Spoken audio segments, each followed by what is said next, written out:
大家好啊！我哋係 OOS。如果大家仲未訂閱我哋，希望你哋可以撳個訂閱掣，俾我哋多啲支持啊！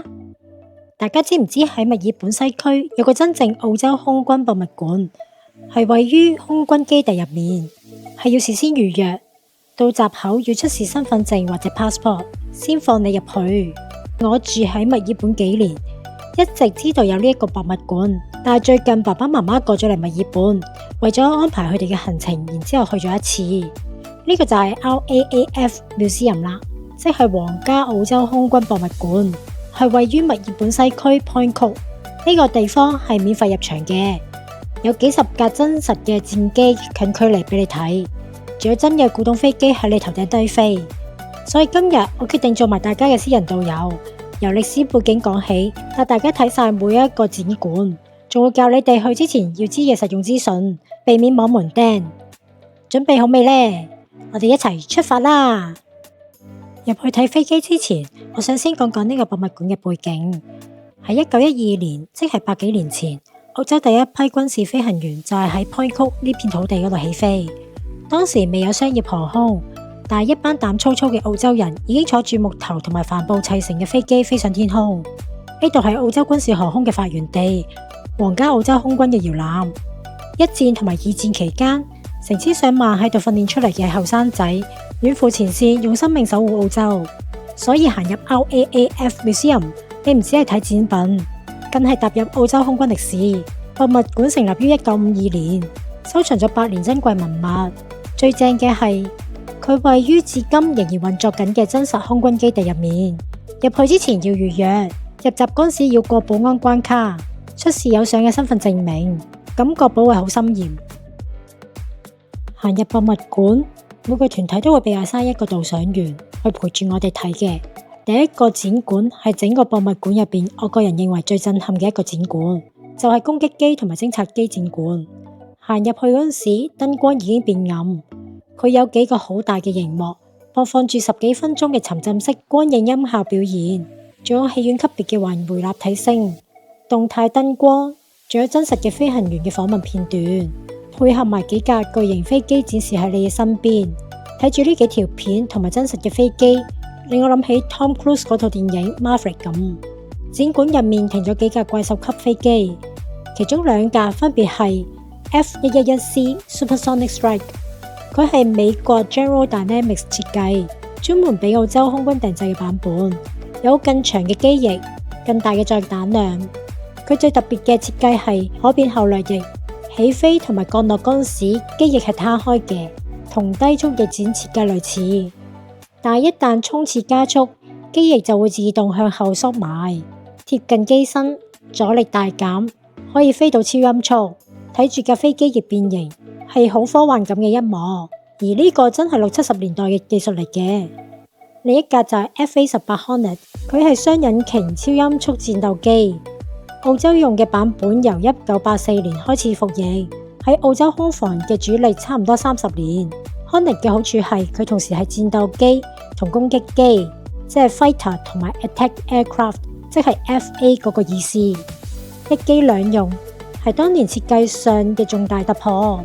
而家澳洲已經改用更先進嘅 F-35A 戰機，所以 Hornet 已經退役咗。其中一架就放咗喺呢度展示俾我哋睇啦。幾架飛機並排放喺你面前，呢度嘅樓底好高，飛機體積真係好大，你企喺隔籬真係感受到嗰種壓迫感同埋震撼感啊！之後導賞員就帶我哋去行主館，第一個展館就係歷史展館。如果你以為個博物館淨係擺晒啲飛機喺度，呢度就會令你改觀。歷史展館嘅重點唔係飛機，係人。喺呢度你會見到飛行員親筆寫返屋企嘅信、手寫 logbook、變黃嘅相、磨損嘅制服，仲有一個個飛行員嘅個人故事。我最有印象嘅係個導賞員同我哋講，啲 logbook 全部都係手寫，啲字好細隻。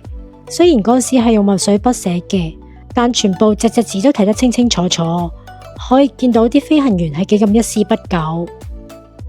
行完歷史博物館之後，就係其中一個最大嘅機庫，就係訓練機展館。呢個展館講嘅係一個普通人係點樣變成飛行員嘅呢？由1914年開曲嘅中央飛行學校正式開課。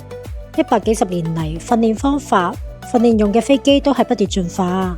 而你喺呢個展館，你可以一次過睇晒呢段演變。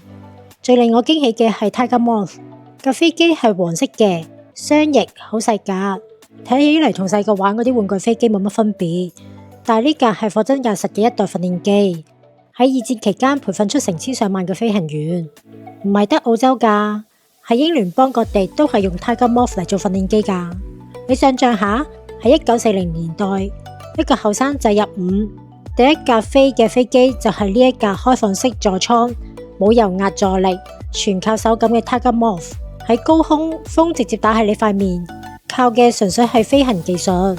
比較翻今日有電腦輔助、自動穩定系統嘅飛機，嗰班飛行員真係另一個層次啊！訓練機展館仲有展示其他唔同嘅飛機，每一架飛機代表住飛行員訓練嘅一個新時代。行完晒所有展館之後，以為散場，其實仲有最精彩嘅部分未睇啊！喺 RAAF Museum 嗰度，逢星期四同埋星期日下晝1點有互動飛行表演，唔係睇片，唔係睇圖片，係真係有架飛機喺你頭頂嗰度飛過。不過好遺憾地，我哋去嗰日因為天氣太差，當日嘅飛行表演取消咗，所以我哋就睇唔到啦。不過個導賞員同我哋講，RAAF 有一支隊伍，佢哋係維護同埋飛行一批歷史古董飛機，定期喺 Point Cook 嗰度進行飛行表演。喺個表演嗰度，你可以見到佢哋揸其中一架飛機做飛行表演。而最正嘅係，飛行表演之後，飛行員會降落，就走嚟大家嘅面前同大家傾偈。你可以問飛行員問題，同佢哋合照。有一啲係退咗役嘅軍人，有啲係現役嘅飛行員兼職做表演，每個都有佢哋自己嘅故事。喺香港或者普通嘅博物館，邊會有呢啲機會啊？喺介紹完展館同埋飛行表演之後，我一定要特別提一提博物館嘅導賞員。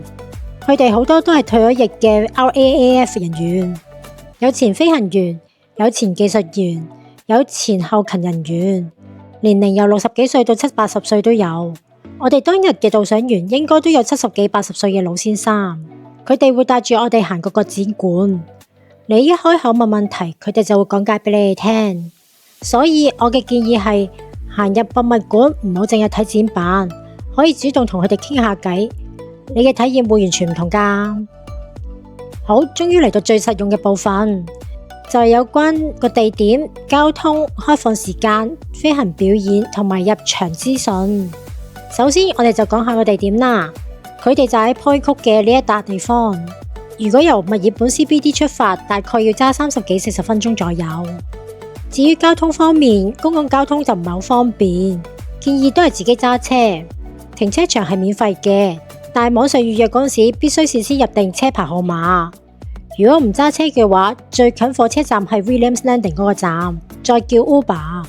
但係 Uber 只可以喺閘口度落車，要自己再行幾百米先至到展館，所以都幾唔方便㗎。至於開放時間，通常都係逢星期四同埋星期日，上晝10點至下晝3點。有時其他日子都會開放，要留意返嗰度唔係成年都開放嘅，某啲假期或者特別活動日可能會有額外開放日，記得出發之前先上網預約。而飛行表演時間呢，就係逢星期四同埋星期日嘅下晝1點。如果要睇飛行表演，記得喺表演日子去，即係最好係星期四同埋星期日，同時有博物館開放又有飛行表演。如果天氣惡劣嘅話，飛行表演有可能取消，就好似我哋嗰日咁樣啦。入場費係完全免費嘅，但係必須預先喺網上登記。當日入閘要出示有相嘅身份證明，就好似澳洲車牌又或者護照咁樣。呢個就係佢哋嘅官方網頁。而逗留時間呢，如果想輕鬆睇，大概就1.5至2個鐘左右。如果想認真啲睇，再加睇埋飛行表演同埋同義工傾偈嘅話呢，就大概要3、4個鐘㗎。另外，我哋仲有呢幾點小貼士提供俾大家。最後就想同大家分享一下我哋嘅感受。最初以為呢個博物館會好悶，冇乜嘢睇，點知意外地見到好多飛機嘅真身，覺得好宏偉，好震撼。連我爹哋媽咪都係咁影相打卡。我哋嗰日冇睇飛行表演，都留咗差唔多成2個鐘。不過想講嘅係全部機都有護欄圍住，如果有一兩架機可以俾人摸下或者想去坐下感受下就更加正。最遺憾嘅係嗰日飛行表演取消咗，但係免費又近西區，就算唔係飛機迷都冇理由唔去啦。你哋如果都有去過 RAAF Museum，歡迎喺下面留言分享下你哋嘅感受，或者講下你哋最中意邊一架機啊！今日條片就去到呢度啦，中意我哋呢條片嘅朋友記得 comment、like、share 同 subscribe 我哋嘅 channel 啦。多謝大家收睇，我哋下集再見啦，拜拜。